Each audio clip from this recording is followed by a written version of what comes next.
Pemirsa, seekor ular sanca sepanjang 4 meter yang berkeliaran di kawasan permukiman warga, Kelurahan Serasan Jaya, Kecamatan Sekayu, Musi Banyuasin, dievakuasi oleh petugas damkar.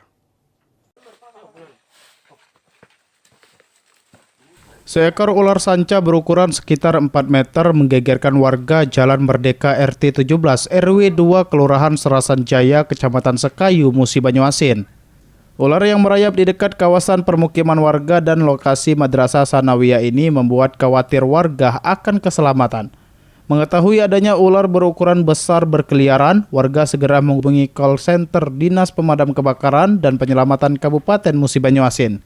Mendapatkan laporan tersebut, tim rescue Damkar Mubah langsung diterjunkan ke lokasi dan melakukan penyisiran serta proses evakuasi menggunakan teknik penanganan satwa liar. Berkat keahlian dan kerja sama tim, ular sanca sepanjang 4 meter berhasil diamankan tanpa menimbulkan korban maupun gangguan terhadap warga.